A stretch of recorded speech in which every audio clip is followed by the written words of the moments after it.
Masih bersama saya Listia Widya, kembali kami sampaikan berita Mataram hari ini. Hujan deras sebabkan sungai meluap, ratusan rumah di 2 desa di Kabupaten Dompu terendam banjir. Merugikan negara miliaran rupiah, Kejari tetapkan 6 tersangka dalam kasus pengadaan laptop Chromebook di Lombok Timur. Seorang warga di Mataram sukses memasarkan ragam produk makanan dan minuman herbal dari daun kelor hingga ke mancanegara.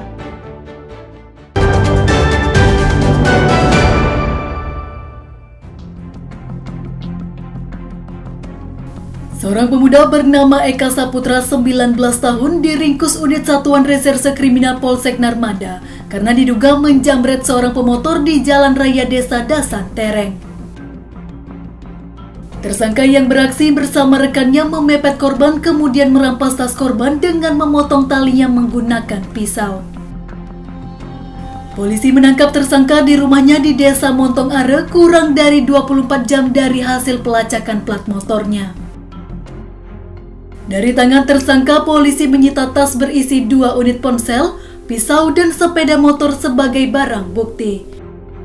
Untuk kronologisnya, korban pulang habis bekerja pada pukul 23.30, kemudian melintas di Jalan Ahmad Yani. Korban mengaku diikuti mulai dari Mandalika, kemudian pada saat sampai di Desa Dasan Tereng, kemudian pelaku memepet korban dan memotong tali tasnya. Korban ini perempuan? Perempuan, warga kita juga dari Tanah Tepong sini. Sempat jatuh? Ya, sempat jatuh atau diambil barangnya? Tidak. Jadi pada saat tasnya diambil, pelaku sempat berteriak, kemudian mungkin pelaku kabur, belok kanan ke arah Desa Lembuak, kemudian ada patroli, kemudian sempat kejar-kejaran juga. Tersangka mengaku baru pertama kali ikut menjamret bersama rekannya berinisial S yang kini masih buron. Tujuannya untuk udah kalau dijual untuk sehari-hari dijual, terus di uangnya mau dipakai untuk kebutuhan. Ya. Emang udah sering situ lakuin jambret? Enggak pernah. Itu tumben ini? Ya, tumben. Iya. Berapa kali sudah? Ini enggak tumben. Terus setiap hari sudah berapa kali? Mungkin dia sering, saya nggak tahu berapa ya. Dia sering kalau saya lagi pusing kemarin aja. Atas ulahnya, tersangka dijerat pasal pencurian dengan pemberatan dengan ancaman hukuman pidana minimal 7 tahun penjara. Awaludin dan Riyadi Sulhi melaporkan dari Kabupaten Lombok Barat.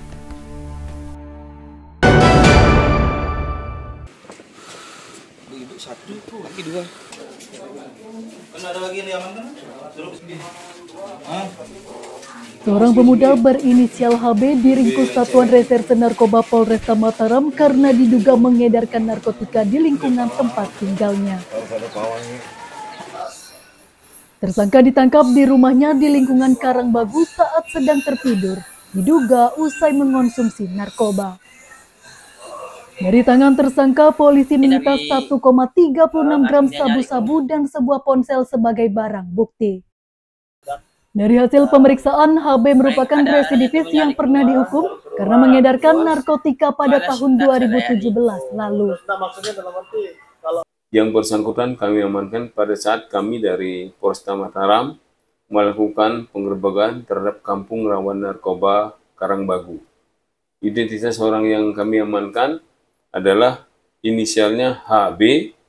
Yang bersangkutan adalah seorang residivis kasus narkoba yang sebelumnya telah melakukan tindak pidana yang sama, yakni narkotika, dan sudah selesai menjalani hukuman dan kembali lagi berulah dengan cara melakukan jual beli narkotika di rumahnya sendiri di wilayah Karangbagu. Tersangka mengaku baru 6 bulan berbisnis narkoba dan menjual paket sabu Rp100.000 per paketnya. Apa namanya, selain 6 klip itu apa lagi ditemuin? Tidak ada. Ada. Terus rencana mau diapain 6 klip itu? Jadi konsumsi. Hah? Untuk dikonsumsi, sisanya untuk dijual. Nah, dapat 1 gram itu kamu apain? Saya pecah dulu jadi 11. Pecah ya di sebelah. Ya, kebetulan saya pakai 3. Atas ulahnya, pemuda 30 tahun itu dijerat Undang-Undang Narkotika dengan ancaman hukuman pidana minimal 5 tahun penjara. Awaludin dan Riyadi Sulhi melaporkan dari kota Mataram.